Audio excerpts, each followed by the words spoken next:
కామారెడ్డి జిల్లా కేంద్రంలోని శ్రీ కాలభైరవ శ్రీ ఆంజనేయ స్వామి గుమాస్తా కాలనీలో గల ఆలయంలో శ్రీవల్లి దేవసేన సమేత సుబ్రహ్మణ్యం కళ్యాణ మహోత్సవం వేద పండితులు బ్రహ్మశ్రీ గంగవరం ఆంజనేయ శర్మ ఆధ్వర్యంలో ఎంతో అత్యంత వైభవంగా పెండ్లి కావలసిన యువతీ యువకులు సంతానం కావలసిన వారు పూజలో పాల్గొనడం జరిగింది.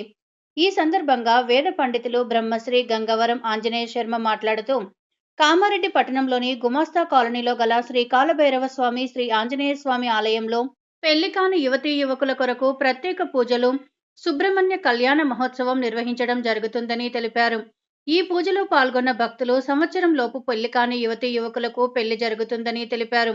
ఈ కార్యక్రమంలో ఆలయ కమిటీ అధ్యక్షులు మద్దెల వెంకటేశం, ప్రధాన కార్యదర్శి చీల ప్రకాష్, కోశాధికారి భూషణ రాజశేఖర్, పైడి ఆంజనేయులు, కొక్కొండ బాలప్రసాద్, నంగనూరి సందీప్, బుద్ధ రాజు, గైరబోయిన సతీష్, రాజవరపు గురుమూర్తి, బచ్చులింగం, క్యాదరి గణేష్, మోటూరి భైరయ్య, కాలనీ మహిళలు, భక్తులు పెద్ద సంఖ్యలో పాల్గొన్నారు. మహాగణపతి గుడిలో కూడా కుమారస్వామి ఉన్నాడు.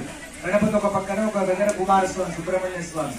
అయితే ఒక అమ్మాయికి పెళ్లి కావాల్సి ఉంటే ఆ అమ్మాయికి ఒక లేదు కదా, కుక్కి సుబ్రహ్మణ్య స్వామి దగ్గరికి వెళ్ళి మంచిగా అక్కడ చేసే ఆ పూజ, నాగ పూజ, సర్ప పూజ అవన్నీ కూడా చేసుకోమని చెప్పినాను.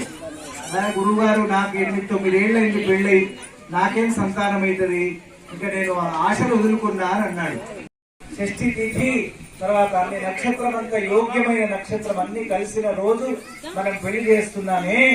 పెళ్లి చేయడం వలన ఇదే సంవత్సరం, వచ్చే సంవత్సరం వరకల్లా దేవతలు గర్భగృహంలోకి ప్రవేశమవుతారు. ఈ 3 దేవతలు.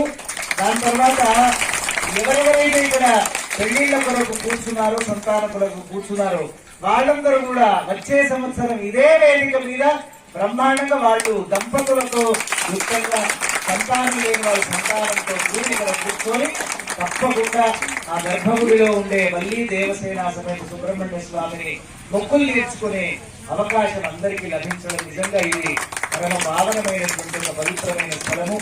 మీరందరూ కూడా ఈ స్కందక్షేత్రం యొక్క వైశిష్ట్యాన్ని గురించి కామారెడ్డే కాదు, మా తెలంగాణ రాష్ట్రమే కాదు, యావత్ విశ్వ ప్రపంచం అంతా కూడా మన ఈ గుమాస్తా కాలనీలో ఉండే స్కందక్షేత్రం యొక్క వైభవాలను 10 మందికి చాటండి. మీరందరూ కూడా ఇక్కడ తర్వాత కళ్యాణం అంతా అయిన తర్వాత మీరందరూ ఎగబడి ఫోటోలు తీసుకొని, వీడియోలు తీసుకొని మా ఊరి, మా కామారెడ్డి గుమాస్తా కాలనీలో ఈ కళ్యాణ మహోత్సవం జరిగింది.